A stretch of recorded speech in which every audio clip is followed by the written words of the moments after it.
How's it going, my true people? DrSlaking, the Slacking Doctor, back with another Draft League review, and I'm slightly late with this one, so I apologize that this wasn't up yesterday.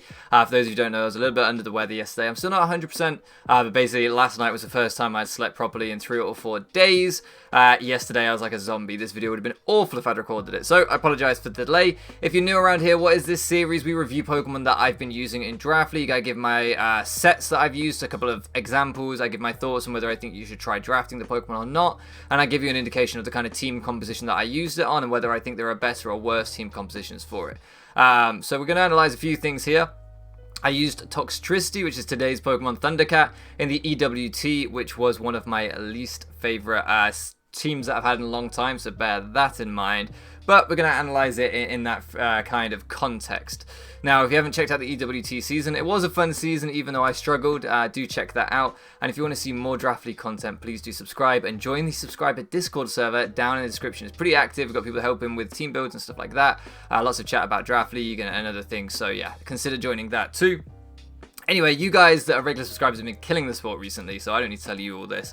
Let's just get straight into the analysis. So, let's look at the team that I drafted on, which is here.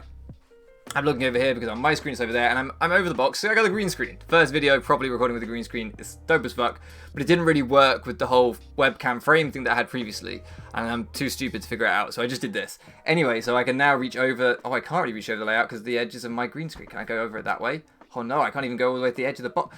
This doesn't matter. This is just me getting sidetracked. So you can see here, this was the rough team composition. Now, I did actually end up dropping the Charizard and the Quillfish for a Cloyster and a Rapidash, which helped the team a lot. But why did I do that? Like, on this team composition, Toxtricity really was meant to give me some special firepower because Terrakion plus Copperajah plus Araquanid as my primary wall breakers earlier in the draft meant that I was really heavily physical and quite slow as well with the combination of Araquanid and Copperajah as two of my main offensive mons. So Toxtricity gave me a nice mid-speed tier as well as some nice special offense to balance out my powerful physical offense. Now, I also picked up Zard to try and complement that, which I later dropped for Rapidash, which meant that really Toxtricity was the only special attacker on my team, barring like Whimsicott, which I used well in one game as a special attacker, but mostly was bringing in support sets for Tailwind to try and support Toxtricity. So yeah, I think this thing would really have enjoyed having some other special wall breakers around to complement it, to take some pressure off its shoulders. It was highly pressured in this game. I think it's been quite a fashionable pick this meta because it's one of the best mons that were introduced in Generate from what was a relatively weak generation competitively. So I think it's been popular and you've seen it a lot. And the drafts where I've seen it do work, it's been where it's been complemented by other good wall breakers so that it's not under too much pressure. Anyway, so yeah, that's the team it was on. I had good ground immunities in Zard, Claydol, and Rotom, and good ground resists in and Mandibuzz, and good ground resists in Whimsicott and Araquanid. So I completely covered its main ground weakness. Psychic weakness was covered by Mandibuzz, fantastic dark type.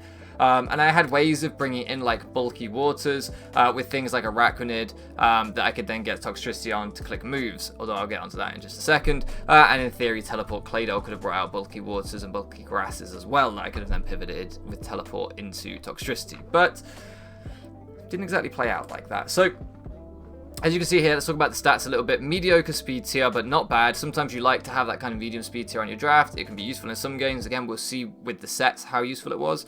But it's fine. It forces some speed creeps in the mid-tier range or slowish range. Special attack, decent, but not crazy, but decent. 114 with this speed tier would be...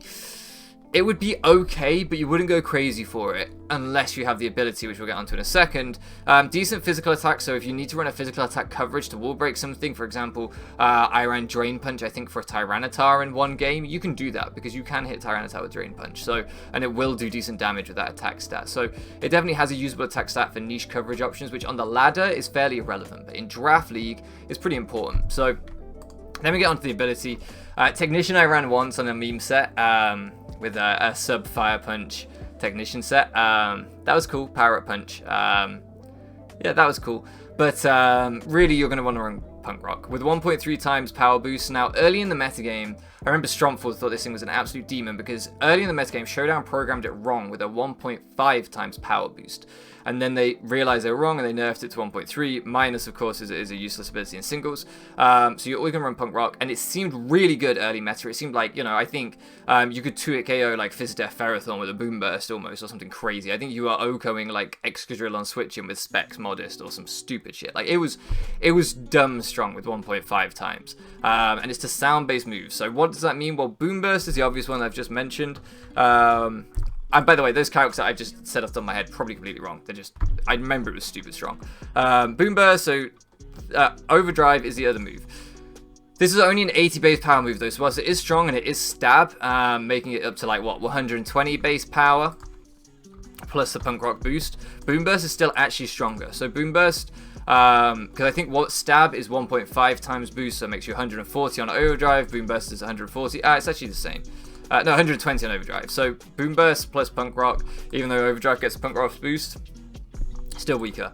Then you can run like Sludge Wave for your other stab and like Volt Switch for a pivot. So you can see this was what I thought I'd be building my Toxtricity like during the season. And then we got into week 1 where I played Skyrander. See his team here: Gengar, Greedent, Hydreigon, Mamoswine, Orbital, Primarina, Rhyperior, Rotom, Stunfisk, Virizion. Now he has a whole Rhyperior. Rhyperior is probably just about the best check this thing in the metagame because it resists its Sludge Wave, it is immune to its Overdrive, it resists its Boom Burst, it's immune to its Volt Switch. You can't really hit it with any physical coverage because Drain Punch is going to bounce off a Rhyperior, even a Spadef Rhyperior. So I knew I had to break through Rhyperior to do anything. Also it has Gengar for Boom Burst, which is a little scary. So I did bring Specs anyway, because I was just confident of being able to double on the Rhyperior into something like my Terrakion to start applying offensive pressure, or into my Quillfish to get spikes up, or pressure it out with a Liquidation. So really on my team composition, I felt with my other mons that I was bringing that week, I think I had a Rakwanid too, that I had doubles to apply offensive pressure, predicting the Rhyperior to come in. Because Rhyperior was such a safe switch, I felt like Skyrander had no reason not to bring it in. Actually, I'm not 100% sure he even brought the Rhyperior, but I know he had a Cobalion instead of the Virizion, so I think he made some trades after this. No, this is after I played him. He made trades during the season. So maybe he didn't have Rhyperior, I wish I knew, but I can't remember. I think he didn't have Rhyperior. I think he didn't have Rhyperior, and I was just like, I can just apply offensive pressure. I could have made good doubles on Rhyperior anyway, so both things are true. Both things apply if you draft this mon. He ended up with 3 ground types. Jesus. Yeah, because he definitely had a Cobalion instead of a Virizion. So I think actually I looked at it, I said his steel type was a Cobalion. His ground type was a Mamoswine. I could just Boom Burst through him. Now, the Gengar became a bit of a problem in the game because I was too afraid to ever click Boom Burst. You can go back and watch the game on my channel. I was too afraid to click Boom Burst because I didn't want to let in the Gengar for free because Gengar just claimed a KO against me every time because it beat my Mandibuzz because I misplayed around it. So, yeah, actually in the game, this set turned out to be a bit of a liability until late game when I had actually killed the Gengar. He eventually sacked it to me. All game I was like, just give me the Gengar. I was trying to make these doubles, trying to force this position where I was like, give me the Gengar. Because as soon as he gave me the Gengar, this thing under Tailwind from my Whimsicott could sweep. And that's actually the end game we were going for. But I didn't bring Prankster Whimsicott. I brought not Chlorophyll, Infiltrator. So I ended up not being able to sweep the game when I would have done if I'd had Prankster Whimsicott. So my team where I drafted Prankster Whimsicott to have Prankster Tailwind into Toxtricity, I ended up sabotaging myself in the first game I would have won by not bringing Prankster. So yeah, my suggestion is this thing is hard to actually use. When you use a set like this, a spec set, you can see here if you'd actually had the Rhyperior, it would have been tough. I would have had to make aggressive doubles. In the actual game, I had to not click Boom Burst because I was afraid of Gengar. So it really does become a difficult mon to use well, and it's good when you use it right, but it needs to be played well. Which brings me on to my next set, which was against mid Pokemaster. So here I was running Assault Vest. Now, why am I running Assault Vest in this game? It's worth noting I ran the other form instead of running the low key form, as you can see here. I actually ran the high key form or whatever, the base form here, with the Assault Vest, because this form gets access to Shift Gear, which I think is a bad set. I don't like Shift Gear Throat Spray. I don't think it's good, but people like it. I think, again, it has to be positioned very carefully, and I don't think it's great. But this set, was really, really nice. I wanted to bluff that I had the shift gear. At this point in the season, I was desperate for wins, so I couldn't bring my favorite looking form anymore, and I just went really bulky. And this thing in the game actually soaked a hit from Specs Salazzle and killed it with a Nuzzle into a Boom Burst in the game. This set was one of my favorites because mid was just like, I'm going to kill his Toxtricity. Didn't expect like an almost max HP AV set to take Specs Fire Blast on a team that really couldn't switch into Specs Fire Blast. So this did a fantastic job of like taking out a major threat, just trading 1-for-1 with my opponent's team. Nuzzle is such good utility on a set like this for slowing things down, like the Salazzle, where I didn't have to make a prediction. All I had to do was click Nuzzle, because I knew if he stayed in, I paralyzed the Salazzle. If he made an aggressive double, I paralyzed something else. And the Salazzle without speed was as good as dead. So it was just this really, really nice support move. And then Boom Burst, because I didn't need Overdrive. And that's what I'm saying, you'll find this a lot. Boom Burst is almost like your primary stab, along with Sludge Wave for coverage, and then, yeah, Volt Switch and Nuzzle. You can see against this team here, it really just destroys everything. Like, Reuniclus doesn't love switching in on a Boom Burst, and then I can Volt Switch out and get momentum off the Reuniclus, which is really nice, which is the difference between specs. If he goes into Scavalier on a Boom Burst, I can Volt Switch out and then chip down the Scavalier. Its speed tier in this game against Avalugg and stuff like that just meant that I could get off big damage, and I could actually then pivot out because I'm not choice locked. The Komodo hardwalled me if it was soundproof. That's why I brought Nuzzle, so the Komodo couldn't DD up on me. Again, such a useful move if you think someone's going to DD up on you when you're not choice locked. So yeah, I think this was one of my favorite sets of the season that was like a serious set and not a meme. And I definitely recommend thinking about not running this thing choice locked and actually running it with Nuzzle as a supportive move if you ever draft it. Moving on to the final set, we need to look at Uzi Gunner and his team here. You can see instantly the ones that are going to be a threat are going to be like Steelix, because it is resistant to Boom Burst and immune to Sludge Wave and immune to Overdrive. Zeraora, if he Plasma Fists me, my Boom Burst becomes electric, as I found out in a Showdown Live, and so Volt Absorb comes into action, and he would Volt Absorb it. So that's one good thing, because Plasma Fist turns normal type moves that follow it into electric type moves. He also has Decidueye, which resists grass, is immune to normal, and is neutral to poison. So why did I want to bring this thing in this game when there are quite a few things that are problematic for it? Well, with the Black Sludge set, I felt like I could throw it in on things like Persimmon if he was going to be choice locked into close combat, Skuntank if he was going to go for like a poison type move, and especially the Pyukumuku. And with a passive thing on my opponent's team like Pyukumuku, and also Togekiss potentially depending on what he went for, like Dazzling Gleam or Air Slash, I could come in on both of those and get that recovery. So running that Black Sludge gave me the longevity to come in on those things, and then having Sub meant that, alright, if you go into your Steelix, you're going to have to take 2 Boom Bursts on your Steelix, which, okay, it's resisted, still does big damage. Steelix is not very spadef, and if I wear down your Steelix, it was really good for my Terrakion and my Rapidash in this game where I was just running HO. So I do think running Sub Black Sludge to bring it in more aggressively, to bring it in against other things on your opponent's team, and to get a Sub to then wear down certain threats, does make it, again, a really good wall breaker with this kind of a set. And I wish I'd figured out these bulkier or like a Black Sludge / Assault Vest type sets earlier in the season, because one of the things I struggled was getting Toxtricity on the field. It's not very fast, so it doesn't come in that much as a revenge killer. For example, let's say Zeraora took a kill against my team.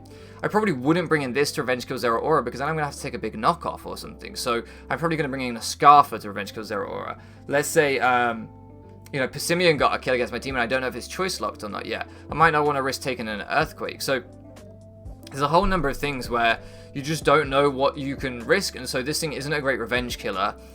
And you don't want to switch it hard in on things if it's a spec set, because it's so frail, you're going to die. Like, if you switch hard in on a Togekiss and you haven't got recovery, and you take, you know, a couple of air slashes plus rocks damage, you're going to really struggle. So whilst this defensive typing is good for certain matchups, I think you need like the Black Sludge or Assault Vest to really use it that way and to play it more aggressively and to bring it in more.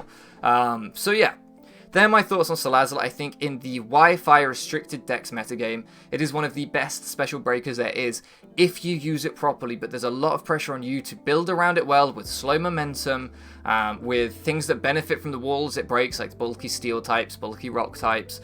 And then, even then, you still have to play it well and not do what I did and lose it to a turn 1 Scarf, Incineroar, Earthquake in one of my games, where it had a phenomenal match of it. It destroyed my opponent's team, and I stayed in an Incineroar because I thought, I'll just kill him with a, or I'll just get a Volt Switch, big damage off here, and he was Scarf Earthquake. So you have to play it so carefully. It's a glass cannon, and it's slow.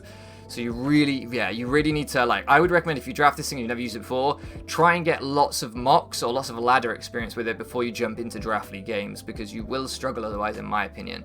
It's not just a mon that's easy to pick up, plug in, and play, like a Terrakion. You need to be a little bit more careful with it. So that's my analysis of Toxtricity. My verdict on it is do draft. It is definitely worth trying, and it is definitely a good Pokemon when used properly. But be careful and be prepared. Yeah, that's my kind of conclusion. Hopefully you guys are still enjoying these Draft League analysis videos. I haven't spoken too much about the EV spreads in this one because, to be honest with you, I'm still not feeling 100%, and I wanted to make it a little bit faster this video. But frankly, the EV spreads are more just generic anyway. They're quite obvious. It's just speed creep, and the rest in bulk, and then in this one just very bulky with a large special attack. So hopefully you guys are still enjoying these. I'm still loving recording them. I think these are probably my favorite series we're doing right now on the channel. Let me know what you guys think. If you are enjoying it, please do leave a like and all that good stuff. Thank you so much for loafing around with me, and I'll catch you again next time.